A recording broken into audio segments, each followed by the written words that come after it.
నేనైతే వ్యక్తిగతంగా ఒక మాట అనుకుంటాను. తారకాసురుడికి సుబ్రహ్మణ్యేశ్వరుడికి జరిగినటువంటి యుద్ధం గురించి ఒక గంట సేపు చెప్పవలసిన అవసరం ఉందా? ఎందుకండి అది? ఆయన పుట్టిందే ఆయన్ని చంపడానికి. మహా అయితే ఏం చేస్తాడు? కాసేపు నించుంటాడు యుద్ధంలో, ఏదో ఆస్త్రం వేస్తాడు, ఈ బాణం వేస్తాడు, కత్తి సురుతాడు, ఈ డాలెడ్డెట్టుకుంటాడు. ఆఖరికి ఏమవుతాడు?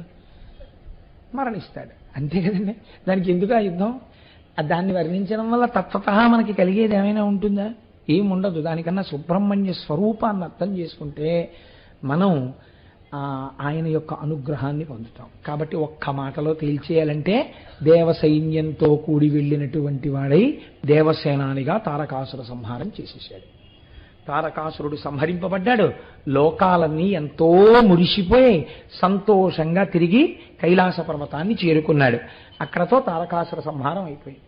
అయితే చిత్రం ఏమిటంటే, పరమశివుడికి జ్యోతిర్లింగాలు ఉన్నాయి. పరమశివుడికి జ్యోతిర్లింగాలు ఉన్నప్పుడు ఒక్కొక్క చోట ఆయన ఒక్కొక్క జ్యోతిర్లింగంగా వెలయడంలో ఆయన ఒక్కొక్కసారి ఒక్కొక్క రకమైన కారుణ్యమనబడేటటువంటి విభూతిని వెలజల్లాడు.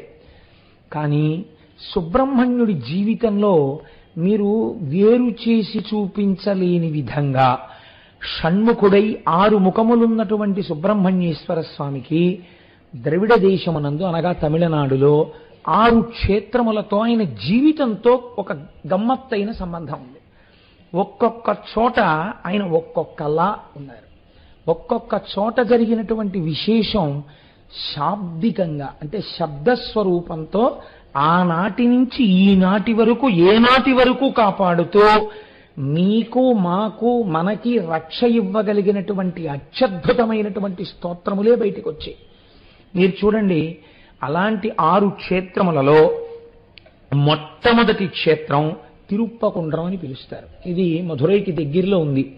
ఇక్కడే దేవసేనతో కలిసి ఆ దేవసేన అనబడేటటువంటి ఇంద్రుని యొక్క కుమార్తెని ఇచ్చి వివాహం చేయబడినటువంటి స్థలం.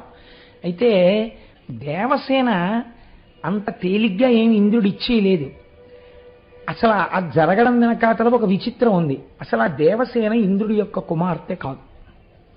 మీరు చాలా జాగ్రత్తగా పురాణ పరిశీలన చేస్తే, అంటే సుబ్రహ్మణ్య తత్వం అందడానికి ఏదో ఒక్క పురాణం పట్టుకుంటే దొరకడం చాలా కష్టం అండి. ప్రత్యేకంగా మీరు స్కాందం మీద ఆధారపడవలసి ఉంటుంది.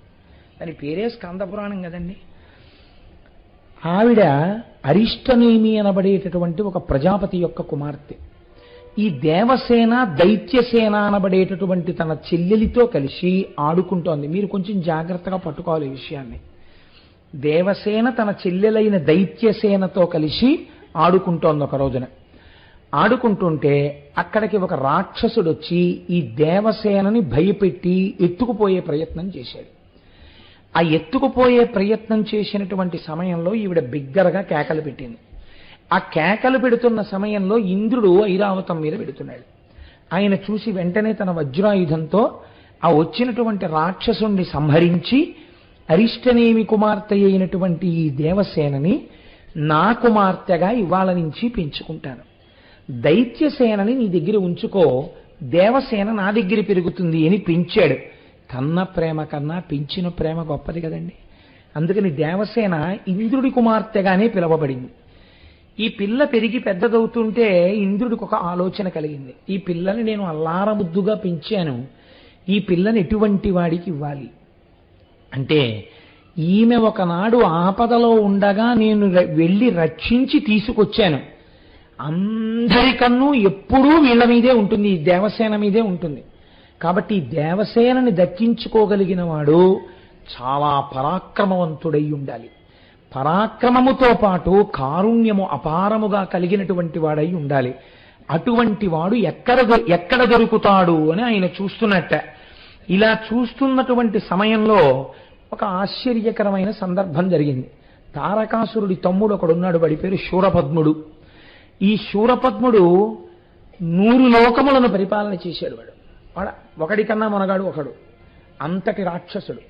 తారకాసుర సంహారం అయిన తర్వాత ఈ శూరపద్మ సంహారం కూడా జరగవలసి వచ్చింది. అప్పటి వరకు అసలు సంహరించగలిగినటువంటి వీరుడు లోకంలో లేడనుకుంటున్న తరుణంలో కుమారస్వామి వెళ్ళి శూరపద్ముణ్ణి సంహరించిన తరువాత దేవేంద్రుడికి ఆశ పుట్టింది.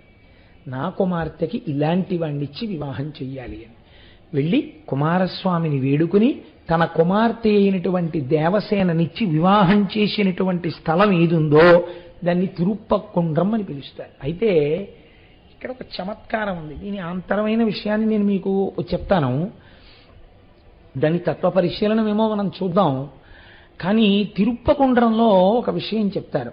అక్కడ కొన్ని ప్రత్యేకమైన తిథుల యందు మీరు భార్యతో బిడ్డలతో స్నేహితులతో కలిసి అక్కడికి వెళ్ళి సుబ్రహ్మణ్యేశ్వర స్వామి వారి దర్శనం చేసుకుని మీ పర్సు తీసి అందులోంచి ఒక 5 రూపాయలు 10 రూపాయలు 20 రూపాయలు మీ శక్తి కొలది భార్యకి బిడ్డలకి స్నేహితులకి బహుమానం ఇస్తే ఎన్ని కోట్ల జన్మలకి కూడా ఎంతమందికైనా తాను బహుమానములను ఇయ్యగలిగినంత సంపత్తిని పొందుతాట. నేను ఒకానొక సందర్భంలో అనుకోకుండా క్షేత్రానికి అటువంటిప్పుడు వెళ్ళాను. మీరున్నారా శంకరం గారు అప్పుడు? వెళితే అక్కడ ఆ రోజున మాకు అర్చకులు చెప్పి మీరు ఇవ్వాలి ఇక్కడ కానుకలు ఇచ్చుకుని వెళ్ళండి అన్నారు. అంటే మేమందరం అప్పుడు మాలో వచ్చిన వాళ్ళకే మేము గబగబా పరుసులు తీసి ఏదో ఎవరి శక్తి మేరకే వాళ్ళం బహుమానాలు ఇచ్చుకున్నాం. కాబట్టి అదో చిత్రమైనటువంటి క్షేత్రం తిరుప్పకుండ్రం. అయితే మీరు ఒక్క విషయాన్ని ఆలోచించేయండి. పెంచుకున్నటువంటి పిల్ల దేవసేన అనగా ఏమి? దేవసేన అంటే దేవతల యొక్క సైన్యము. దేవతల యొక్క సైన్యము ఇంద్రుడి యొక్క అధీనమై ఉంటుంది. ఇంద్రుడికి ఆపద వచ్చిందనుకోండి, ఎవరు యుద్ధం చేయాలి? దేవసైన్యం వెడుతుంది యుద్ధానికి.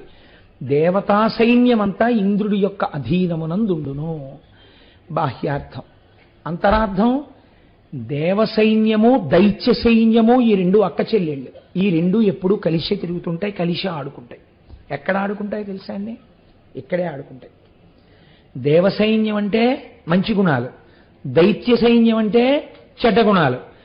ఎవడూ కూడా లేచిన దగ్గర నుంచి మర్నాడు నిద్రపోయే వరకు తప్పు పనులే చేస్తూ ఉండడు. మీరొక్కటి గమనించండి.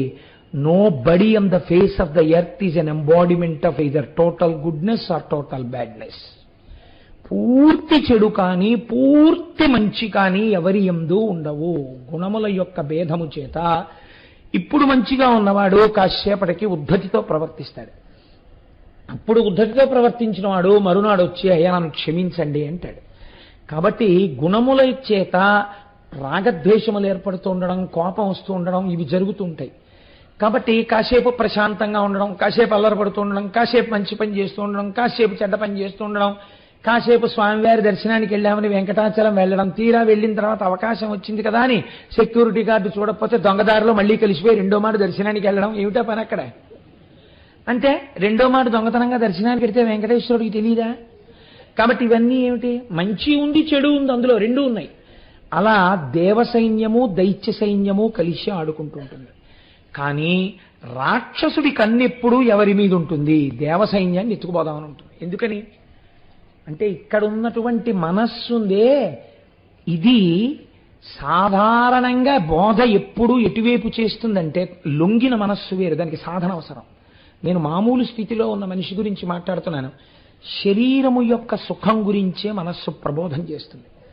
ఇది సుఖంగా ఉంచు, దీనికి బాగా అన్నం పెట్టు, ఏదో హాయిగా సరదాగా తిరుగు, ఏమిటి ఉపన్యాసాలు ఏమిటి, ఈ కూర్చోవడం ఏమిటి, ఎందుకు వచ్చిన దీక్షలు, హాయిగా ఏదో అందరిలా సంతోషంగా తిరక్క, ఎందుకు వచ్చిన అల్లరి ఇదంతాను అని ఏదో శరీరముతో సుఖపడమని ఎప్పుడూ కూడా దైత్య సైన్యము ద్వారా మనని ఆకట్టుకునే ప్రయత్నం రాక్షసుడు చేస్తాడు. కాబట్టి దైత్య సైన్యం వైపు ఎత్తుకుపోడైనా అది ఉంచుతాడు. ఏది ఎత్తుకుపోవాలి? దేవసైన్యాన్ని ఎత్తుకుపోవాలి. ఏదైనా ఒక్క మంచి అలవాటు ఉందనుకోండి, ఎంత తొందరగా వదిలిపెట్టేద్దామా అని ఆలోచించే దేని గురించి అంటే దాని గురించి. మీరు చూడండి, ఎప్పుడైనా కాంప్రమైజ్ అయిపోతే దేని విషయంలో అంటే ఇవాళ పూజ కుదరదండి, ఫోన్లండి లఘువుగా చేసేద్దాం, శ్రీరామ రామ రామేతి రమే రామే మనోరమే, విష్ణు సహస్రం అక్కర్లేదు, ఇచ్చేసేస్తే సరిపోతుంది. కాబట్టి ఇవాళ కుదరదులేండి, సంధ్యావందనం లేదు, ప్రాయశ్చిత్త సులభం. కాబట్టి ప్రతిదానికి కూడా సులభం ఏది? ఇదే. మిగిలింది అది టిఫిన్ మానేస్తాడు అనుకుంటున్నారండి మీరు? ఏం మాండవు, తింటాడు. కాఫీ అస్సలు మాండవు, ఏది మాండవు. ఒకవేళ తీర్థయాత్రకి వెడుతున్నా 9 గంటలకు అందేటట్టు బస్సులోకి టిఫిన్ ప్యాకెట్లు కట్టించుకుని ఎక్కవలసిందే తప్ప అది వదిలేసి ఎక్కుతామేంటి? అది వదిలేసి ఎక్కం. కాబట్టి ఏదైనా ఒక్క మంచి గుణం ఉంటే ఆ మంచి గుణాన్ని ఎత్తుకుపోవడానికే చూస్తుంది. కాబట్టి దేవసైన్యము ఎత్తుకుపోబడుతోంది. ఇప్పుడు ఇంద్రియములకు దేవతా సైన్యము యొక్క అనుగ్రహము చేత, దీన్ని మీరు బాగా పట్టుకోవాలి, మీ శరీరంలో ఏ అవయవాల యొక్క శక్తి కూడా మీది కాదు. జ్ఞాపకం పెట్టుకోండి. శాస్త్రం చెప్పింది ప్రతి అవయవమునందు అధిష్టాన దేవత ఉంటారు. ప్రతి అవయవమునందు అధిష్టానం ఉంటుంది. ఆ అధిష్టాన దేవతకి శక్తి ఉంటుంది. అందుకే మనం అంగన్యాసకరన్యాసం చేయడం అన్న లక్షణం అక్కడే వస్తుంది. అంగన్యాసకరన్యాసం చేసి మంత్రం చేయమని అందుకే చెప్తారు. ఇప్పుడు ఆ దేవతల యొక్క అనుగ్రహం చేత ఆయా అవయవముల యందు శక్తి నిండి ఉంటుంది. పూర్వం అందుకే తపస్సు చేసి దేవతానుగ్రహాన్ని పొంది మళ్ళీ యవనంలోకి వెళ్ళిపోయారు. ఒక్కొక్కసారి ఎలా వెళ్ళిపోతారంటే దేవత అనుగ్రహం మళ్ళీ శక్తిని గుంజేసుకుంటారంతే. కాబట్టి అలా దేవతల యొక్క అనుగ్రహాన్ని శరీరమునందు పరిపుష్టము చేసి ఈ ఇంద్రియములు పరిపుష్టమైన ఇంద్రియముల యొక్క శక్తి ఈశ్వరార్చనకు ఉపయోగపడేటట్టు చేయగలిగినటువంటి వాడు మనం వేదములో చెప్పుకునేటటువంటి ఇంద్రుడు. కాబట్టి ఇప్పుడు ఈ ఇంద్రుడు ఏం చేస్తున్నాడు? రక్షించాలి దేవతా సైన్యాన్ని. కాబట్టి రక్షించి తన పిల్లగా కాపాడుకున్నాడు. ఇప్పుడు ఈ పిల్ల ఎవరి నాయకత్వంలో ఉండాలి? ఎవడు నాయకత్వం వహించి దైత్య సైన్యాన్ని ఓడించగలడో వాడి నాయకత్వంలో ఉంచాలి, వాడికి ఇవ్వాలి ఈ పిల్లని. కాబట్టి ఇప్పుడు ఆయనకి 2 గుణములు ఉండాలి. ఏమిటి? శత్రువుల యొక్క సైన్యాన్ని ఓడించగలగాలి, దానితో పాటుగా అపారమైన కారుణ్యమున్నవాడై స్మరించినంత మాత్రం చేత భక్తులకు అనుగ్రహించగలిగిన వాడై ఉండాలి. ఈ 2 లక్షణాలు ఇంద్రుడు ఎంచుకున్నాడు. ఇప్పుడు శూరపద్మ సంహారం చేస్తే ఇప్పుడు కుమారస్వామి యందు ఈ లక్షణాలు ఉన్నాయి అన్నాడు. ఏ లక్షణాలు? శత్రు సైన్యాన్ని పరిమార్చగలడు. ఆంతరమునందు లోపల కామక్రోధ లోభ మద మోహమాత్సర్యములనేటటువంటి 6 దుర్గుణములు పెరిగితే 6 ముఖాలున్నవాడి పాదాలు పట్టుకోవాలి. పట్టుకుంటే ఆయన ఏం చేస్తాడు? ఈ 6 దుర్గుణములను పరిమారుస్తాడు. మీ అంత మీరుగా మంచివాడైపోదామంటే కుదరకపోవచ్చు. మళ్ళీ మళ్ళీ బోధ చేసి మిమ్మల్ని కిందకి లాగేయచ్చు. నీ అంత నీవుగా గెలుచుకోలేనటువంటి నీ దుర్గుణములు నిన్ను అలాగే పడగొట్టేస్తున్నాయి. హృదయ గుహలోకి నువ్వు వెళ్ళలేకపోతున్నావు. నీవు వృద్ధురాలవైపోయిన ఉడు వంటి వాడవు. ఇప్పుడు నీకేం కావాలి? నీ అంతట నీవుగా దుర్గుణములను గెలవలేనప్పుడు, తత్వపరిశీలనం చేసుకోలేనప్పుడు, గుణములను గురించి తెలుసుకోలేనప్పుడు ఈశ్వరుని పాదముల యందు ప్రణిపాతం చేసి శరణాగతి చెయ్యి. అటువంటి పరబ్రహ్మమెవరు? మిమ్మల్ని తొందరగా కారుణ్యమును వర్షించి లోపల మంచి గుణములను ప్రోధి చేయగలిగిన వాడు, రాక్షస గుణములను తరిమి కొట్టగలిగిన వాడు ఎవరని నిర్ణయించబడ్డాడు? దేవసేన యొక్క భర్తగా కుమారస్వామి నిర్ణయింపబడ్డాడు. కాబట్టి ఇప్పుడు మీకు మంచి గుణములు కలగాలంటే మీరు ఎవరి పాదములు పట్టుకోవాలని శాస్త్రం చెప్తున్నట్టు? కుమారస్వామి యొక్క ఆరాధనము చేసి తీరవలే, సుబ్రహ్మణ్యానుగ్రహమును పొంది తీరవలే. కాబట్టి ఇంద్రుడు దేవసేన అనబడేటటువంటి తన కుమార్తెను మహానుభావుడైనటువంటి కుమారస్వామికిచ్చి వివాహం జరిపినటువంటి పరమ పవిత్రమైన స్థలమేదో దానికి తిరుప్పకుండ్రం అని పేరు. కాబట్టి మనం ఆ క్షేత్రాన్ని తప్పకుండా దర్శనం చెయ్యాలి. ఎందుచేత దర్శనం చెయ్యాలి అని మీరు నన్ను అడగచ్చు.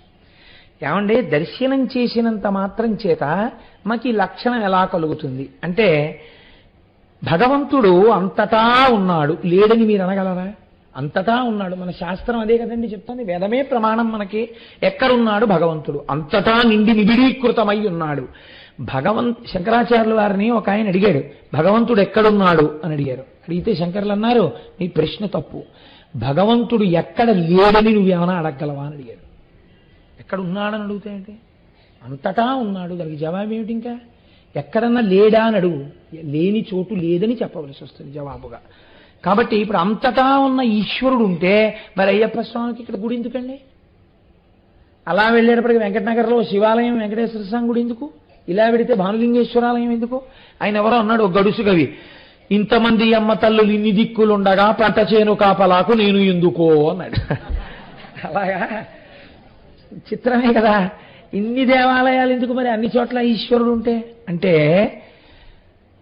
వెలుతురు గదంతా ప్రసరిస్తున్నా వెలుతురు ప్రధానంగా ప్రసరింపబడుతున్న లైట్ ఉన్న ప్రదేశం ఒకటి ఉందిగా, అక్కడి నుంచేగా ప్రసరింపబడుతోంది. అంతటా ఈశ్వరుడున్న భాగవతుల ప్రార్థన చేత ఈశ్వర శక్తి ఒక చోట పొటమరించి ప్రకాశించినది.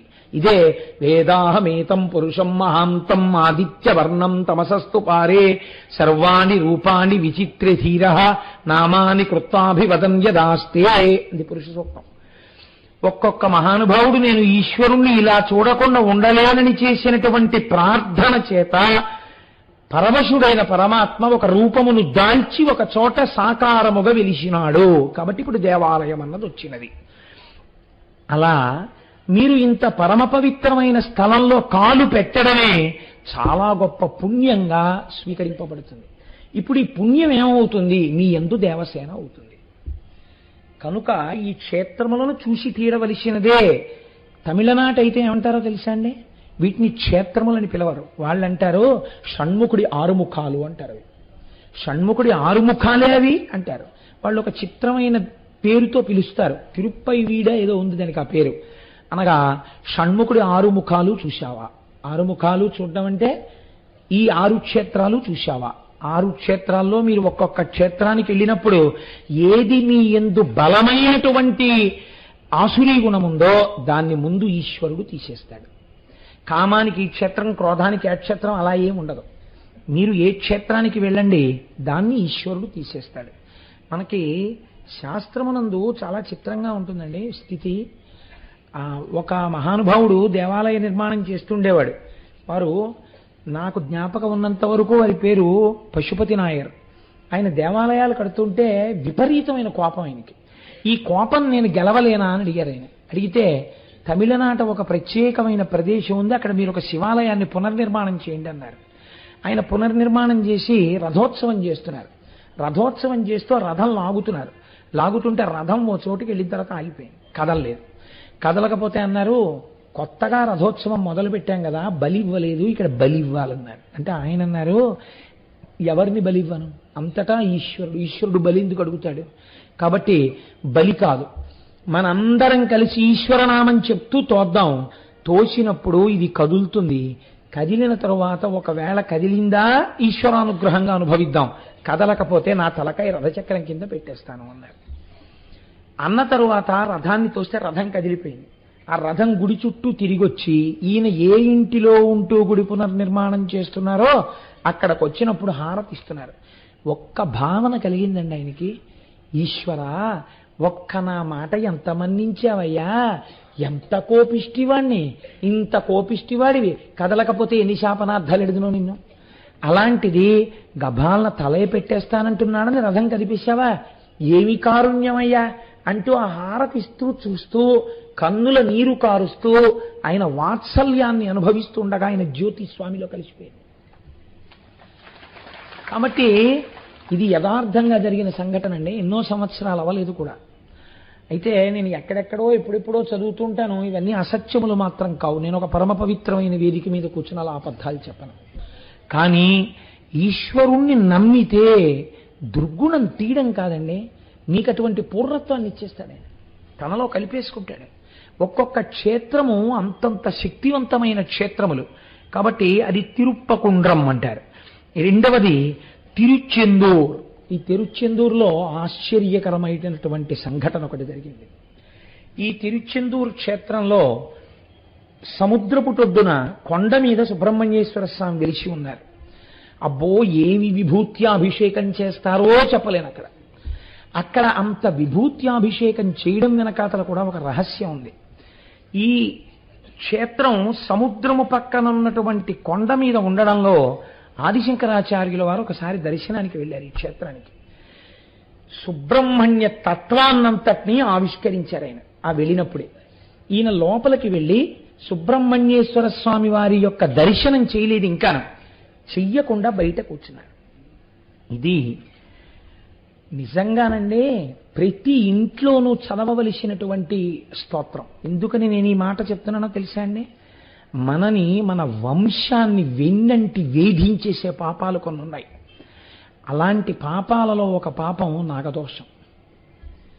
ఇలాంటివి జరగకుండా రక్షణ కలగాలంటే ఒక్కొక్క చోట మీరు చెయ్యక్కర్లేదు ఆ దోషం. వంశంలో ఎక్కడో జరుగుతుంది ఒక పెద్ద పొరపాటు. ఆ పొరపాటుకి అంత పెద్ద తప్పుకి శిక్ష ఏం వేస్తారంటే కుష్ఠరోగం ఇస్తారు. అది వంశానుగతంగా వచ్చేస్తుంది. వచ్చేసి వాళ్ళ వంశంలో కుష్ఠరోగం ఉందండి అని పిల్లనివ్వడానికి కూడా భయపడతారు. ఒక్కొక్కరింట్లో మూర్ఛ వ్యాధి ఉంటుంది. ఆ మూర్ఛ వంశానుగతంగా వచ్చేస్తుంది. కొంతమందికి చూడండి చెప్తుంటారు, ఆస్తమా అండి మాకు తాతగారికి ఉంది, తండ్రి గారికి ఉంది, నాకుంది అంటారు. ఇది ఊపిరితిత్తుల సంబంధం. నేను ఎవరిని తక్కువ చేసి మాట్లాడటలేదు. ఒక్కొక్కరికి బిడ్డలు కలగరు, ఒక్కొక్కరికి బిడ్డలు కలుగుతారు, కానీ తల్లిదండ్రుల ముందే ఆ బిడ్డలు వెళ్ళిపోతారు. కొంతమందికి అంగవైకల్యంతో ఉన్న పిల్లలు కలుగుతారు.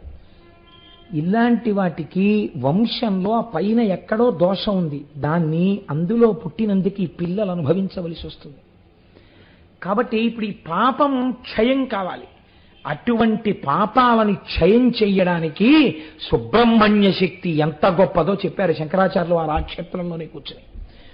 అక్కడ ఒక ఆశ్చర్యకరమైన సంఘటన జరిగింది తిరుచెందూరులో. ఏమిటో తెలుసా అండి ఆ సంఘటన? మహానుభావులు శంకర భగవత్పాదులు అక్కడ కూర్చుని సుబ్రహ్మణ్య భుజంగం చేశారు. అయితే యథార్థానికి నేను ఈ సుబ్రహ్మణ్య భుజంగ స్తోత్రానికి వ్యాఖ్యానం చేయవలసిన పరిస్థితిని, అటువంటి అనుగ్రహాన్ని సుబ్రహ్మణ్యుడు కటాక్షిస్తే నేను కనీసం ఇంకొక 10 రోజులు సుబ్రహ్మణ్యుడి గురించి చెప్పవలసి వస్తుంది. కానీ తప్పట్లు కొట్టకండి, నేను రేపు వల్లీ కళ్యాణం చెప్పాలి. ఎందుకంటే మనం కళ్యాణం చేసేస్తాం. కాబట్టి నేను ఇవాళ ఎంత బలహీనతకి లోనయ్యానంటే ఈ భుజంగం అంతా రాస్తే నేను బలహీనతకి లోనైపోతాను. కాబట్టి కొద్ది శ్లోకములను మాత్రమే సభలో విజ్ఞాపన చేసి దాని వైభవాన్ని మాత్రమే ఒక్కసారి చెప్తాం. ప్రతి ఇంటిలో అది ఎందుకు చదువుకోవాలని శంకరాచార్యులు వారే చెప్పారో తెలుస్తుంది. అక్కడ జరిగిన విచిత్రం ఏమిటో తెలుసా అండి? శంకరాచార్యులు వారు వెళ్ళి ధ్యానమునందు కూర్చున్నారు. వారు లోపలికి వెళ్ళి చూడలేరు సుబ్రహ్మణ్యేశ్వర స్వామిని. కూర్చుని అంతర్ముఖులయ్యారు. అంతర్ముఖులై నోటితో ఇంకా పైకి పలకట్లేదు ఆయన. ధ్యానంలో ఉన్నవారు పైకి ఎలా పలుకుతారండి? కుదరదు. ఆయన నోటి వెంట ఇంకా అది శాబ్దికంగా పైకి రాలేదు ఆ స్తోత్రం. ఆయన కూర్చుని మొట్టమొదట వినాయకుడిని ప్రార్థన చేసి సుబ్రహ్మణ్యుడిని ఉద్దేశించి అన్నారు, నజానామి పద్యం నజానామి గద్యం నజానామి శబ్దం నజానామి చత్తం చిదేకాశడాస్యా హృది ద్యోతతే మే ముఖా నిశ్చరంతే గిరిశ్చాపి చిత్రం అన్నారు. స్వామి, నేను నిన్ను చూడ్డం కోసమని లోపలికి వచ్చాను దర్శనానికి. కానీ వచ్చిన తర్వాత నాకు అనిపించింది లోపల చూసేది ఇక్కడ చూసేది. ఆయనకి గుహ అని ఒక నామం కదా, నీ హృదయ గుహయందున్నవాడు కదా, నీ హృదయ గుహయందు చూడడం మాని అక్కడ చూస్తానంటున్నావే, ఇక్కడ కూర్చుని ప్రయత్నించనిపించింది. నేను కూర్చున్నాను. కానీ నీ గురించి 4 ముక్కలు తలుచుకుందాం, చెప్పుకుందాం అంటే నజానామి పద్యం, నాకు పద్యం చెప్పడం రాదు. మీరు ఒకటి ఆలోచించండి, నజానామి అండంలో నాకు రాదు.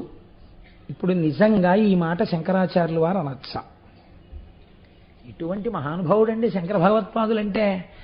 ఆయన నోటిలోంచి వచ్చిన సంస్కృతం కొత్త అందాలు సంతరించుకుంది. అంతటి మహాపురుషుడు శంకరులంటే. శంకరులు ఎప్పుడు చెప్పినా ఇలాగే చెప్తారు. ఎందుకు చెప్తారో తెలుసా అండి? ఇది గురువు యొక్క కారుణ్యము, ఇది జగద్గురువుల కారుణ్యం. అంటే నేను ఇవాళ చెప్తున్నాను, రేపు బిడ్డలు చెప్పుకోవాల్సి వస్తే, కాబట్టి నేను చెప్పేది వాళ్ళ నోటి వెంట పలకడానికి యోగ్యంగా ఉండాలి. కాబట్టి నజానామి పద్యం, నాకు పద్యం చెప్పడం రాదు. ఇప్పుడు ఎవరనాలి ఈ మాట? మనందరం అనాలి. నజానామి గద్యం, పోనీ వాక్యాలు చెప్పగలవా? అది రాదు, భ్రంశం అయిపోతాయి మాటలు. ఎవరు చెప్పుకోవాలి ఇది? స్వామి దగ్గరికి వెళ్ళి ముందు మీరు ఒకటి తెలుసుకోండి, నాకేం కావాలో అడగడానికి నాకు పద్యం చెప్పడం రాదు, నాకేం చెప్పాలి, నాకేం అడగాలో చెప్పడానికి నాకు గద్యం చెప్పడం రాదు. పోన్లే ఇవేం వద్దు, మంచినీళ్ళో అతో పిల్లాడిని చూపించి ఇలాంటి పిల్లాడు కావాలనో అలా ఏమైనా శబ్దం చేయగలవా? ఏం వద్దు, కొడుకు కొడుకు అనో, అత రోగం రోగం అనో, ఏదైనా అంటావా? ఓ మాట అంటావా? నజానామి శబ్దం. అసలు అలా ఉచ్చరించడం నాకు రాదు. నీ దగ్గరికి వచ్చి కూర్చొని ఒకటి అనబోయి ఒకటి అంటాను. కాబట్టి నాకు నజానామి శబ్దం, నాకు అది రాదు. ఈశ్వర, మరి ఏమీ రాకపోతే ఇక్కడ ఎందుకు కూర్చున్నావు? నేను ఇలా కూర్చుని కళ్ళు మూసుకున్నాను. 6 ముఖాలతో ఉన్నటువంటి మత్సలేని చందమామ వంటిది మీ అమ్మ పార్వతీదేవి. మీ అమ్మ సౌందర్యాన్ని పుణికి పుచ్చుకుని 100 చంద్రులు మత్సలేని వాళ్ళు 6 ముఖాలతో ప్రకాశిస్తే ఎలా ఉంటుందో అటువంటి రూపము నాకు ఇక్కడ కనపడింది. ఆ షడాస్య, ఆ 6 ముఖాలు ఇక్కడ చూసేటప్పటికీ నేను కాదు పలుకుతున్నవాడిని. నజానామి పద్యం, నాకు రాదు. నాకు తెలియకుండా నా నోటి వెంట భుజంగ స్తోత్రం బయటికి వస్తోంది. ఈ భుజంగం చాలా కష్టం రచన చేయడం. అటువంటి భుజంగం పైకి వస్తోంది. ఇప్పుడు ఇది ఎవరికి పలుకుతున్నట్టు? నువ్వు పలుకుతున్నట్టు. ఇది నువ్వు పలుకుతున్న నీ స్తోత్రం. నేను నిమిత్తమయ్యాను. నన్ను పనిముట్టు చేసుకుని నువ్వు లోకానికి ఏదో చెప్పాలనుకుంటున్నావు. కాబట్టి ఈశ్వర, నీ దర్శనము నాకు ఇచ్చి నా చేత నువ్వు పలికిస్తున్నావు. ఇది శంకరాచార్యుల వారి వినయం. సౌందర్యలహరిలో కూడా ఇలాగే మాట్లాడతారు ఆయన. అని ఆయన అన్నారు, మయూరాధిరూఢం మహావాక్య గూఢం మనోహారి దేహం మహాచిత్త గేహం మహీదేవ దేవం మహావేద భావం మహాదేవ బాలం భజే లోకపాలం అన్నారు. ఈశ్వర, మీరు ఎటువంటి వారో తెలుసా? మయూరాధిరూఢం, మీరు నెమలి వాహనం మీద తిరుగుతూ ఉంటారు. ఈ నెమలి ఏమిటో, చిత్రపరహనుడేమిటో మీకు విజ్ఞాపన చేస్తాను. 2 అర్థముల చేత నెమలి గురించి చెప్తారు. ఒకటి మయూరాధిరూఢం, నెమలి మీద కూర్చోవడము అంటే అస్కలిత బ్రహ్మచర్యము. ఆయన ఎన్నడూ బ్రహ్మముగా ఉండువాడు. అందుకే కుండలిని శక్తికి సుబ్రహ్మణ్యుడు ప్రతీక. ఆయన ఎప్పుడు లోపల అగ్నిస్వరూపుడై ఆ షట్చక్రముల మధ్యలో సుషుమ్నా మార్గంలో ప్రవర్తిస్తూ ఉంటాడు. కనుక మయూరాధిరూఢం కాదు. 2వ అర్థం, ఈశ్వరుణ్ణి భరిస్తున్నటువంటి వాహనము ఏదైనా వేదమే. వేదమే ఈశ్వరుణ్ణి ప్రతిపాదిస్తుంది శబ్దరూపంలో ప్రమాణమై. కాబట్టి ఇక్కడ మయూరమనగా వేదమే. వేదమే ఈశ్వరుణ్ణి వహించుచున్నది కనుక వేదము కాదు. ఇంకొక అర్థం, నెమలికి ముడుచుకునుండునదేది, విప్పేది ఏది? పింఛం. బర్హి పింఛావ చూడాంగం కృష్ణం వందే జగద్గురుం అని ఆయన కూడా నెమలిక పెట్టుకుంటారు. ఇక్కడ నెమలి ఏం చేస్తుంది? తన ఈకలన్నింటినీ ఇలా మూసేస్తుంది. మూసేస్తే ఓ పెద్ద తోకలా తయారవుతుంది. అసలు నిజానికి మీరు నెమలిని ఎప్పుడైనా చూస్తే ఏమనిపిస్తుందో తెలుసా అండి? అసలు ఈ నెమలికి ఇంత పెద్ద ఈ ఈకలతో కూడిన పింఛం చాలా బరువేమో అనిపిస్తుంది. ఇంత కట్ట ఉంటుందండి, ఈడుచుకుపోతుంటుంది. ఏమిట్రా ఇది ఇలా కట్ట కట్టేసినట్టు, ఏదో చీపురు పుల్లల తెల్ల పుల్లలతో చివర మాత్రమే కనపడతాయి. మీకు మామూలుగా ఏం కనపడదు. పెద్ద పింఛం అలా మూసేసినప్పుడు ఏం అందం ఉండదండి. అందం ఎప్పుడో తెలుసా అండి? మీరు అలా విప్పేసిన నెమల్ని చూస్తే నేను ఒప్పుకోనండి అందం అంటే. అలా చెప్పి ఏమన్నా అందం అండి అంటే నేనేం సిద్ధంగా లేను అలా అంగీకరించడానికి. అందం ఏమిటో తెలుసా అండి? మయూరం యొక్క అందం. మయూరము యొక్క అందమును మీరు ఎప్పుడు అనుభవించగలరంటే, ఎండాకాలం అంతా వెళ్ళిపోయిన తర్వాత వర్షాకాల ప్రారంభ సమయంలో ఆకాశం అంతా నల్లటి మబ్బు పట్టేసి ఒక్కసారి గాలి ధూళి వేస్తుంది. ఇంకా ఇంతంత చినుకులు టప్ టప్ టప్ అని పడ్డానికి సిద్ధంగా ఉంటాయి. సిగ్నల్ రెడ్ లో ఉన్నా సరే స్కూటర్లు వెళ్ళిపోతుంటాయి. ఇంకా తొందరగా ఇంటికి వెళ్ళిపోతాం, తడిచిపోతామని. ఇలాంటి వాతావరణంలో దుమ్ము రేగుతుంటుంది. ఇప్పుట క్రేంఖణం చేస్తున్నప్పుడు అది ఆ రవం చేసి అటు ఇటు చూసి మురిసిపోయి అడుగులేస్తుందట. ముందు నాట్యం చేస్తుంది. నెమలి నాట్యం చేశాక అప్పుడు తన యొక్క పింఛాన్ని పైకెత్తుతుంది. అప్పుడు చూడాలన్నాం. అది గభాలన విప్పదు. ఇలా ఉన్నటువంటి ఈ తోకని ఇలా పైకెత్తుతుంది ముందు. అసలు మీరు దీన్ని చూడాలంటే తెల్లవారకట్ట వెళ్ళిపోయి వేదం జరుగుతున్నప్పుడు రమణ మహర్షి యొక్క ఆశ్రమంలో భగవాన్ రమణులు శరీరం విడిచిపెట్టినటువంటి గదికి దగ్గరలో ఎక్కడైనా కూర్చుంటే ఆ పైన తిరుగుతుంటాయి నెమళ్ళు. మీరు చూడండి, అది ఇలా పైకెత్తుతుంది. ఎత్తి ఒడిచిపెడుతుందని మీరు అనుకుంటున్నారా? ఎన్ని చిన్నెలు చేస్తుందో తెలుసా అండి? మధ్యలోకి సొట్టొచ్చేలా తిప్పుతుంది, ఆ తర్వాత ఇవన్నీ ఇలా వంగేటట్టుగా తిప్పుతుంది, ఆ తర్వాత విప్పడం మొదలెడుతుంది. విప్పడం మొదలెడితే విసినికర్రలు ఉంటాయే, ముడుచుకున్న విసినికర్రలు ఇలా విప్పుతుంటారు మన వాళ్ళు, అలా విప్పుతుందండి. ఈ కింద చివరన మొదలు పెడుతుంది, మొదలుపెట్టి ఇలా ఇలా దులిపినప్పుడల్లా విచ్చుకుంటుంది. విచ్చుకుని పింఛం విప్పుతుంది వెనకాల. ఇది ఎవరికి అలంకారం? నెమలికే అలంకారం. ఇప్పుడు మీరు ఈ పింఛం విప్పిన నెమలిని నెమలికంఠం నెమలికంఠం అంటారు. ఆ నెమలికంఠంతో ఆ పింఛం విప్పి అడుగులు వేసి నాట్యం చేస్తూ నల్లమబ్బు పట్టిన ఆకాశాన్ని చూసి పొంగిపోయినటువంటి పింఛం విప్పిన నెమలి ఉన్నదే, అది తత్వతః స్వీకరింపబడుతోంది. మయూరాధిరూఢం. ఎందుచేత మీరు చూడండి, దేశకాల సంకీర్తనము అని పూజ ఎందుకు మాట ఉంది. ముందేం చెప్పాలంటే మీరు ఎక్కడున్నారు, ఈశ్వరుడికి తెలియదా? కాదు, మీకు తెలిసి ఉండాలి. కాబట్టి అనంతములోకి వెళ్లే ముందు మీరు మొదట ఎక్కడ ప్రారంభమవుతుంది?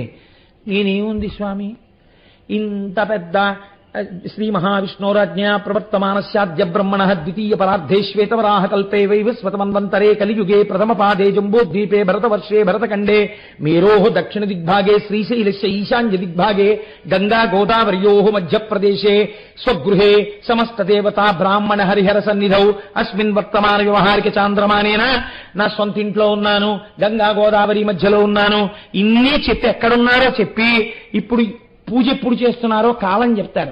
కాలం చెప్పేటప్పుడు ఒక వరుసలో చెప్తారు, మీ ఇష్టం వచ్చినట్టు చెప్పడానికి వీల్లేదు. ఎలా చెప్తారు?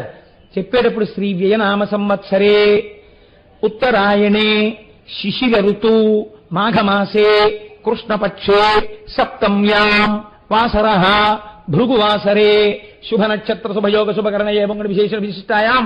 ఇప్పుడు నక్షత్రం, కరణం, యోగం ఇవన్నీ చెప్తారు, లేకపోతే లేదు శుభ శబ్దం వేసేస్తారు. 6గా 7 విడదీస్తారు. ఎలా? ముందు సంవత్సరంగా చెప్తారు. వ్యయనామ సంవత్సరే. వ్యయనామ సంవత్సరం ఎన్నింటితో కలిస్తే కూడిక? 2 ఆయనములు కలిస్తే. ఏమిటి ఆయనములు? ఉత్తరాయణము, దక్షిణాయనము. ఈ ఉత్తరాయణంలో మళ్ళీ ఎన్ని నెలలున్నాయి? 12 నెలలున్నాయి. 12 నెలలలో ప్రతి నెలలోనూ ఒక్కొక్క సగం సగం ఏమిటి? శుక్లపక్షం, కృష్ణపక్షం. మళ్ళీ శుక్లపక్షం, కృష్ణపక్షంలో ఒకే తిథులు మారుతాయి. మారిన రోజుకొక పేరుంది, ఆ పేరు రోజుకున్నటువంటి పేరు చెప్తారు. ఇప్పుడు మీరు ఉన్నటువంటి క్షణం ఏది ఉన్నదో అది చిట్ట చివరికి ప్రమాణముగా మీకు కనపడేది కంటికి ఎదురుగుండా ఏది? సంవత్సరముగా ప్రారంభమవుతోంది కదండి. వ్యయనామ సంవత్సరే ఒక పేరుతో ఒక సంవత్సరం. ఇప్పుడు అది తర్వాత ఎన్ని చిన్నెలు పొందింది? మారి ఉత్తరాయణం, దక్షిణాయనం అయిపోయింది, కృష్ణపక్షం, శుక్లపక్షం అయిపోయింది, నెలలు అయిపోయింది, నెలలలో మళ్ళీ పక్షాలు అయిపోయింది, పక్షాల్లోంచి తిథులు అయిపోయింది, తిథుల్లోంచి వారం వచ్చేసింది, వారంలో బలానా కరణంలో బలానా సమయంలో బలానా యోగంలో నేను ఈ పూజ చేయించున్నాను అయిపోయింది. ఇదంతా కలిపి కట్టకడితే ఏమిటి? కాలమే. విప్పితే ఏమిటి? రకరకాలైన పరిధులు వచ్చాయి. అదే నెమలి యొక్క పింఛము. ఇప్పుడు ఈ నెమలి ఇలా విప్పితే ఈ కాలము మీకు బాగా దేని వలన తెలుస్తూ ఉంటుంది? 6 ఋతువుల వలన తెలుస్తూ ఉంటుంది. మీరు చూడండి, ఇప్పుడు ఉదాహరణకి వసంత ఋతువు వచ్చిందనుకోండి, అబ్బా వసంత ఋతువు వచ్చేసింది, వైశాఖ మాసం వస్తుంది, శంకరాచార్యుల వారి యొక్క జయంతి వస్తుంది అని మనం పొంగిపోతాం. వసంత ఋతువులో లోకమంతా చాలా హాయిగా ఉంటుందని ప్రసిద్ధి. ఇప్పుడు అలా ఉండట్లేదు అనుకోండి. వసంత ఋతువు తర్వాత గ్రీష్మ ఋతువు, హోరెత్తిపోతాయి ఎండలు. గ్రీష్మ ఋతువు దాటిందనుకోండి, అమ్మ బాబోయ్ ఏమిటో ఈ ఎండలు, ఏమిటో ఈ ఎండలు, ఏమిటో ఈ ఎండలని. ఎప్పుడు వెళ్ళిపోతుందో గ్రీష్మ ఋతువు, ఎప్పుడు వెళ్ళిపోతుందో గ్రీష్మ ఋతువు. గ్రీష్మ ఋతువు ఎప్పుడు వెళ్ళిపోతుంది? ఆ నెలలు వెళ్ళాలి, ఆ పక్షాలు వెళ్ళాలి. ఇప్పుడు గ్రీష్మ ఋతువు వెళ్ళిపోయింది, ఏమిటి వస్తుంది? వర్ష ఋతువు. వర్షాలు పడతాయి. వర్ష ఋతువు అయిపోయిన తర్వాత ఏమొస్తుంది? మళ్ళీ అక్కడ హేమంత ఋతువు వస్తుంది, శరదృతువు వస్తుంది. శరదృతువు వస్తే పండు వెన్నెల కాస్తుంది. మళ్ళీ మనందరం ఇక్కడ కూర్చుని అమ్మవారిని అక్కడ కూర్చోబెట్టి పూజలు మొదలు పెడతాం. శరదృతువు అయిపోతుంది, హేమంత ఋతువు వస్తుంది. హేమంత ఋతువు వచ్చేటప్పటికి విశేషమైనటువంటి మంచు పడుతూ ఉంటుంది. ఆర్ద్ర నక్షత్రంలో శివాభిషేకాలు చెయ్యాలి అని శాస్త్రం. తిరువెంబావై చదువుతూ, సరే తిరుప్పావై చేస్తుంటాం అనుకోండి. కాబట్టి ఇప్పుడు ఈ హేమంత ఋతువు నడుస్తోంది. హేమంత ఋతువు అయిపోయిన తర్వాత ఏమొస్తుంది? శిశిర ఋతువు వస్తుంది. చెట్లు ఆకులు రాల్చేస్తాయి. ఈ శిశిర ఋతువు అయిపోతే మళ్ళీ వసంత ఋతువు వస్తుంది. కదిలిపోతున్న కాలము మీకు దేనిగా తెలియబడుతోంది? మీ దేహమునకు కలిగేటటువంటి సుఖదుఖముల రూపంలో, మారుతున్న ఋతువుల రూపంలో తెలుస్తోంది. ఈ తెలియబడే 6 ఋతువులే సుబ్రహ్మణ్యుడి యొక్క 6 ముఖాలు. ఇప్పుడు ఆయన కూర్చున్న కాలమే నెమలి. దాని కాళ్ల కింద ఒక పాము పడుంటుంది. ఏమిటా పాము? పాము మృత్యువునకు సంకేతము. పాము చూసింది అనుకోండి, నిద్ర పట్టదు. ఇంకా ఎందుకు పట్టదు? మృత్యువుతో సమానం, మృత్యువే. ఇప్పుడు ఇటువంటి పాము ఎక్కడ పడిపోయింది? నెమలి కాళ్ల కింద పడిపోయింది. నెమలి ఆజన్మ శత్రుత్వం. ఎవరిని చంపేస్తుంది? పావును చంపేస్తుంది. అంటే కాలమునందు పుట్టి కాలమునందు నశించిపోకుండా కాలాతీతమైన స్థితిని, మోక్షాన్ని పొందాలంటే నెమలి మీద కూర్చున్న వాడి పాదాలు పట్టుకోవాలి. కాబట్టి ఇప్పుడు ఎవరి పాదాలు పట్టుకోవాలి? సుబ్రహ్మణ్యుడి పాదాలు పట్టుకోవాలి. ఆయన పరబ్రహ్మము కనుక ఆత్మావై పుత్రనామాసి, తండ్రికి కొడుక్కి అభేదం. కాబట్టి ఇప్పుడు పరమశివుడికి సుబ్రహ్మణ్యుడికి భేదమున్నదా? తత్వతః ఉండదు, బ్రహ్మమే అయి ఉంటారు. కాబట్టి ఇప్పుడు ఈ తత్వము ఆవిష్కరింపబడడం మయూరాభిరూఢం మహావాక్య గూఢం. మహావాక్యములని మనకున్నాయి, తత్వమసి మొదలైనవి. ఇవి ఇక్కడే ఇప్పుడే ఈశ్వరుడవై ఉన్నావు అని చెప్తుంటాయి. మీరు ఆయనని తెలుసుకుంటే మీరు ఆయన అవుతారు. కాబట్టి మహావాక్య రూఢం మనోహారి దేహం. ముందు భక్తి ప్రారంభం అవ్వాలి. చూడగానే ఆ మూర్తిని మనసు పొంగిపోవాలి. అంతటి అందగాడైనటువంటి పురుష స్వరూపం సుబ్రహ్మణ్య స్వరూపం. కాబట్టి మనోహారి దేహం మహాచిత్త గేహం. ఇక్కడే ఉంటాడు స్వామి.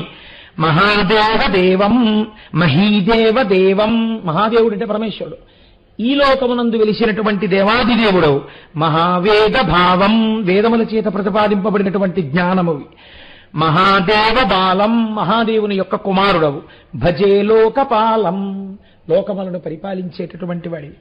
అటువంటి తండ్రి నీకు నేను నమస్కరించుచున్నాను.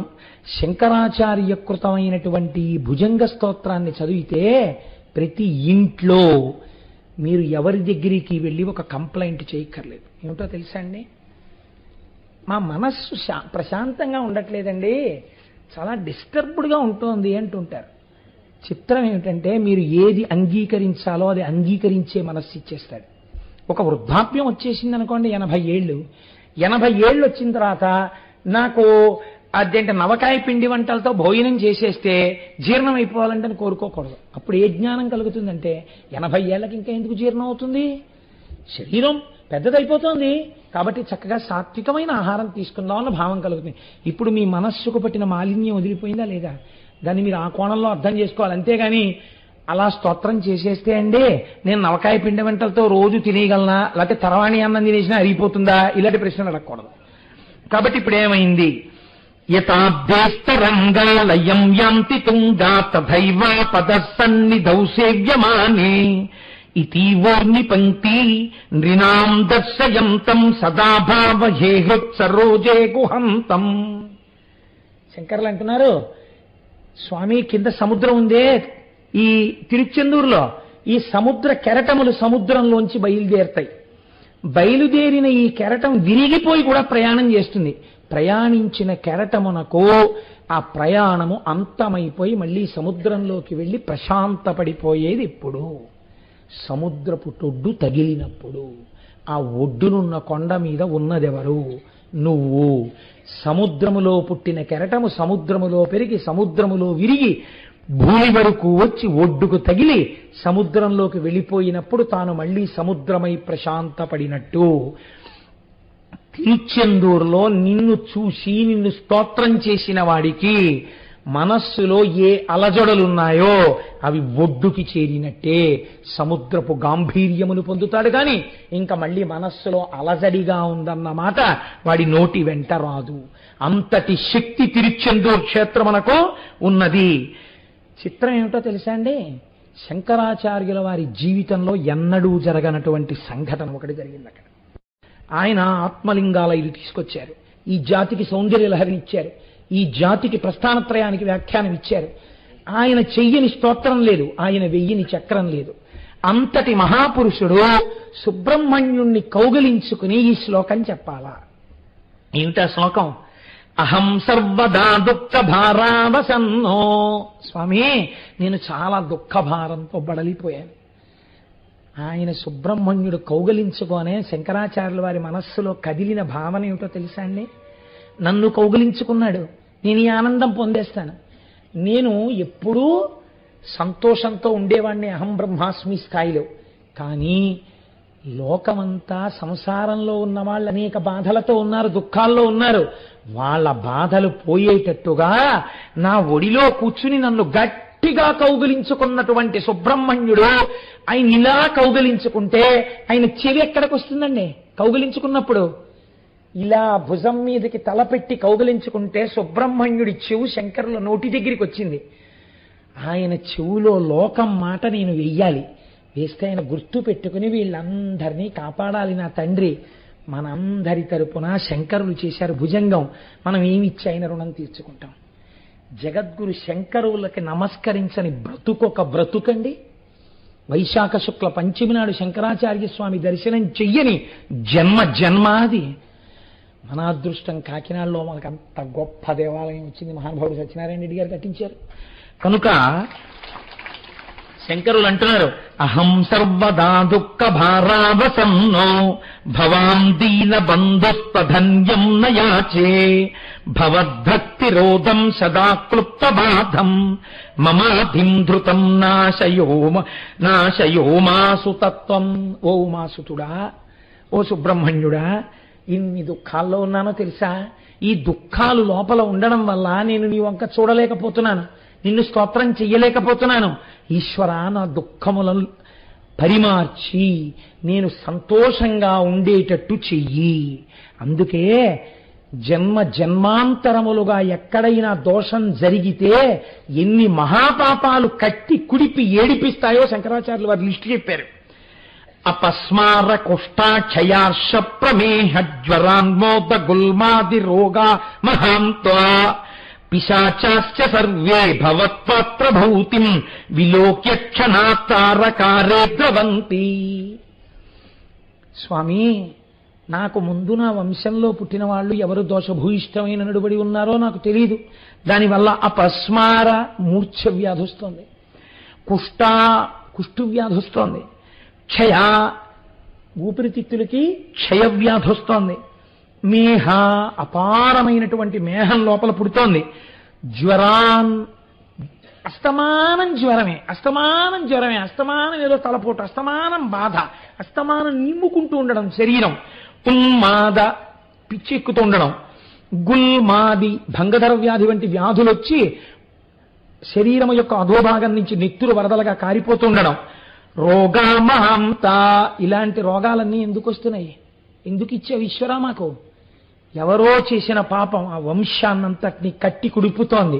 ఆయన చెవులో చెప్పుకుంటున్నారు మనందరి తరపున. నీవనుగ్రహించి నా చేత పలికిస్తున్న భుజంగంలో నిన్ను నమ్మి చెప్తున్నాను, ఇది ఎవరు చదువుతారో వాళ్ళకి అవన్నీ లేకుండా తీసే ఆ బాధలని.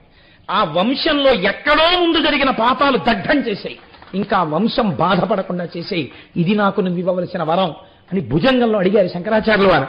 అందుకే మనకి రోగం ఉంది, ఔషధం ఉంది.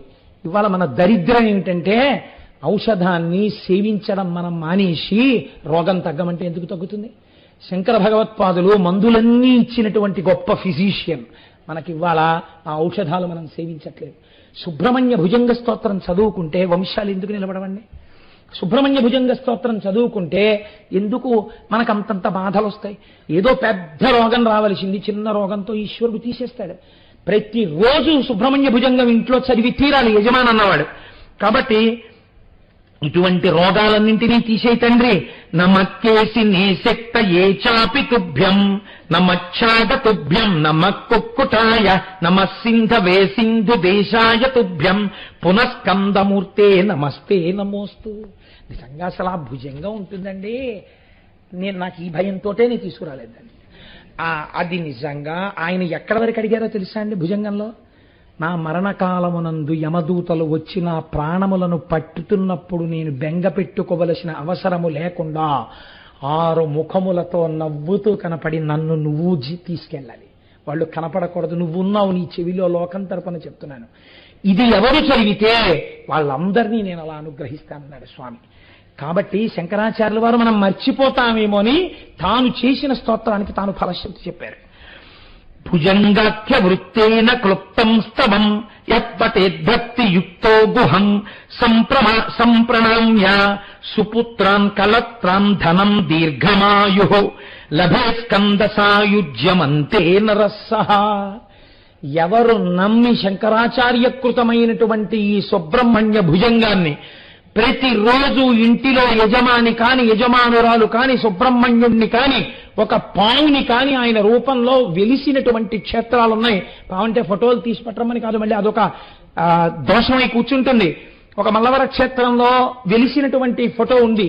అటువంటి ఫోటోని పూజామందిరంలో పెట్టి పూజించి అతి క్లుప్తముగా చెప్పబడినటువంటి ఈ భుజంగ స్తోత్రాన్ని ఎవరు రోజు ఒక్కసారి చెప్తున్నారో, భక్తితో చెప్తున్నారో, నమ్మి చెప్తున్నారో, లోకం కోసం కౌగిలించుకున్న సుబ్రహ్మణ్యుడికి శంకరులు మన తరపున చెప్పుకున్నారని నమ్మి చెప్పుకుంటున్నారో అటువంటి వారికి సుపుత్రాన్, వారి వంశం ఆగదు, మంచి కొడుకు పుడతాడు. కళత్రాన్, మంచి భార్య వస్తుంది. ధనం కలుగుతుంది. దీర్ఘమాయు, దీర్ఘమైన ఆయుర్దాయం ఉంటుంది. లభే స్కంద సాయుధ్యమంతేన రస్సహ. అంత్యమునందు శరీరం అన్నది ఎప్పుడో ఒకప్పుడు పడిపోవాలి కాబట్టి దీర్ఘాయుర్దాయము తరువాత ఈ శరీరము పడిపోతుండగా ఈశ్వరుడైనటువంటి ఆ స్కందునిలో మనం కలిసిపోయేటటువంటి అదృష్టము కలుగుతుంది. కాబట్టి ఈ సుబ్రహ్మణ్య భుజంగాన్ని చేసుకోండి అని ఆ తిరుచెందూరు క్షేత్రంలోనే లోపల దర్శనం చేసి సుబ్రహ్మణ్య తత్వమంతా చెప్పి సుబ్రహ్మణ్య భుజంగాన్ని శంకరాచార్యుల వారు మనకిచ్చారు. మీకు నేను ఆశ్చర్యకరమైన సందర్భం చెప్తాను, మీరు నమ్మి నా యందు వినండి. సుబ్రహ్మణ్య భుజంగ స్తోత్రంలో ఒక శ్లోకం ఉంది. అందుకే నేను చెప్పాను తిరుచెందూరులో విభూత్యాభిషేకం ఎక్కువగా చేస్తారు అని. ఇప్పుడు రేపటి రోజున మనం కూడా విభూత్యాభిషేకం చేస్తాం. ఎందుకో తెలుసా అండి? సుబ్రహ్మణ్యేశ్వర స్వామి వారికి అభిషేకము చేయబడిన లేదా సుబ్రహ్మణ్య క్షేత్రమునందు ప్రసాదముగా ఇయ్యబడిన విభూతిని ఇంత తెచ్చి ఒక ఆకులో మీరు ఏ మూల పెట్టినా సరే ఆ ఇంటికి కాంపౌండ్ వాళ్ళు ఎంత దూరం వరకు ఉందో అంతవరకు భూత ప్రేతములు ఇలా చూడ్డానికి భయపడి వెళ్ళిపోతాయి. అంత శక్తివంతం. సుబ్రహ్మణ్య భుజంగంలో శంకరాచార్యులు వారు చెప్పారు, పిల్లలకి అనారోగ్యం వస్తే రక్ష సుబ్రహ్మణ్యుడి యొక్క విభూతి ఇంట్లో ఉంటే కాస్త రోజు పిల్లలకి చక్కగా 3 గీతలు పోనీ అలా పెట్టుకోవడానికి మాకు మొహమాటం అండి. అంటే కనపడకుండా పోనీ 3 విభూతి రేఖలు పెట్టడం అలవాటు చేసినా చక్కగా పిల్లలకి మంచి ఆలోచనలు వచ్చి సుబ్రహ్మణ్య భక్తులై వాళ్ళు వంశానికి కీర్తి తీసుకొస్తారు. ఆ విభూతి అంత గొప్పది. కాబట్టి అటువంటి సుబ్రహ్మణ్య స్తోత్రాన్ని మనకి మహానుభావుడు శంకర భగవత్పాదాచార్య స్వామి వారు తిరుచెందూరు క్షేత్రంలోనే ఇచ్చారు. అలాగే పళని అని ఒక క్షేత్రం, ఈ పళని అన్న క్షేత్రంలోనే ఈ కావడి ఉత్సవం ప్రారంభమైందండి లోకంలో. అప్పటి వరకు ఈ కావడి ఉత్సవం లేదు. ఈ కావడి ఉత్సవం దేని వల్ల వచ్చింది అంటే ఒక ఆశ్చర్యకరమైనటువంటి సంఘటన ఒకటి జరిగింది. పూర్వకాలంలో దేవదానవ యుద్ధం జరిగినప్పుడు రాక్షసులు చాలా మంది నిహతులైపోయారు. అందులో ఇడుంబుడు అనబడేటటువంటి ఒక రాక్షసుడు మాత్రం అగస్త్య మహర్షి యొక్క పాదాలు పట్టుకున్నాడు. అగస్త్య మహర్షికి ద్రవిడ వ్యాకరణం సుబ్రహ్మణ్యేశ్వర స్వామి వారే నేర్పారు. కాబట్టి సుబ్రహ్మణ్యుడు గురువు అగస్త్యుడికి. కాబట్టి ఈ ఇడుంబుడు అగస్త్యుడి కాళ్ళు పట్టుకుంటే అగస్త్య మహర్షి సంతోషించారు. వీడిలో ఉండిపోయిన కొద్ది రాక్షస భావాల్ని తీసేయాలి అనుకున్నారు. సాధారణంగా ఏం చేస్తారంటే తన వల్ల కాని పని ఎవరికి అప్పచెప్తారండి? తన గురువుకి అప్పచెప్తారు. గురువుగారి దగ్గరికి ఒకసారి పంపిస్తే గురువుగారు ఏం చేస్తారు?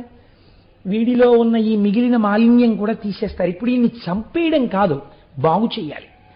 కాబట్టి అగస్త్యుడు ఏం ఆలోచించాడంటే వీడిలో ఇంకా కొద్దిగా ఆసురీ ప్రవృత్తి ఉంది, నా దగ్గర ఉన్న మారట్లేదు, లోకములన్నిటికీ గురు పరంపర ఎక్కడ ప్రారంభం?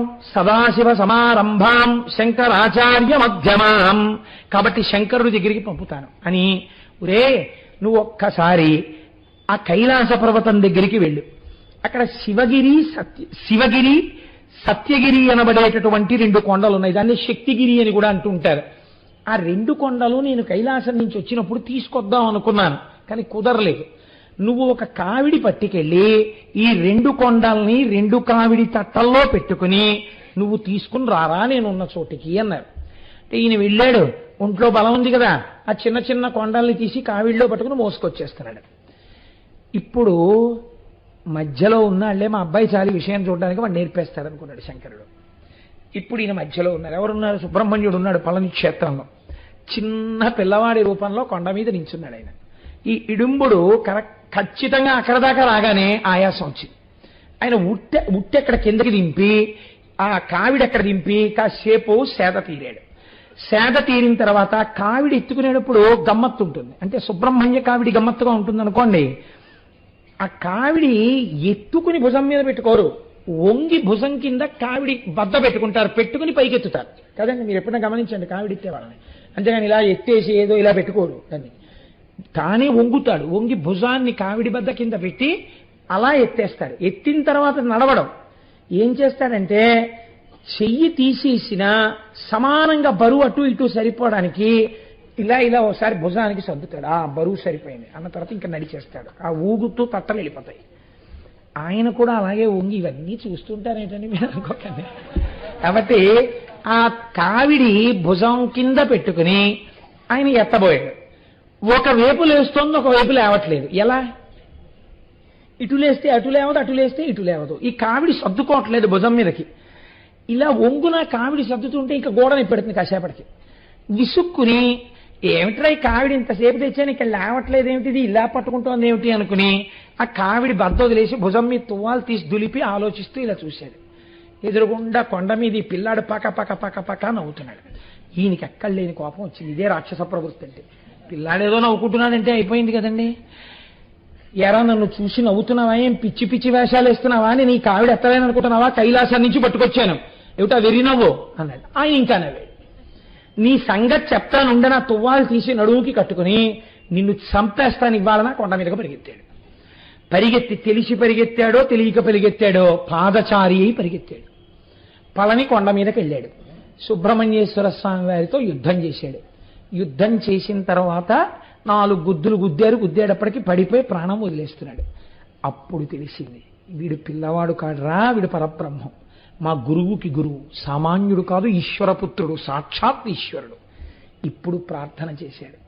ఈశ్వరా తెలుసుకోలేకపోయాను, కానీ మీ చేతి గుద్దులు తిన్నాను, నాకొక్క వరం ఇవ్వండి అన్నాడు. ఏం కావాలి అడిగన్నారు ఆయన. అంటే ఆయన అన్నారు, నేను ఈ క్షేత్రంలో మొదటి దర్శనం నాకు మీరు కటాక్షించాలి, నన్ను దర్శించి మిమ్మల్ని దర్శిస్తూ ఉంటారు. 2 ఇంకొక వరం మీరు ఇవ్వాలన్నాడు. ఏమిటన్నారు? ఈ పళని కొండ కిందే కదా నేను కావిడి ఎత్తలేకపోయాను, ఆ కావిడే కదా మిమ్మల్ని చేరడానికి నాకు మార్గమైంది. ఇక ముందు లోకంలో ఎవరైనా సరే సుబ్రహ్మణ్యుణ్ణి ఏ ఆరాధన చేయకపోయినా ఒక్కసారి కావిడి పాలతో, పెరుగుతో, విభూతితో, పువ్వులతో, తేనెతో, నేతితో భుజం మీద పెట్టుకుని మేము సుబ్రహ్మణ్యుడి దగ్గరికి వెళ్ళిపోతున్నామని పాదచారులై చెప్పులు విప్పి ఆ కావిడి పట్టుకుని నీ గుడికొస్తే అటువంటి వాళ్ళు సుబ్రహ్మణ్యారాధన శాస్త్రంలో ఎన్ని రకాలుగా చెయ్యాలని చెప్పబడిందో అంత ఆరాధన చేసేసిన ఫలితం వాళ్ళకి ఇచ్చేసేయాలన్నాడు. తప్పకుండా ఇచ్చేశానన్నాడు.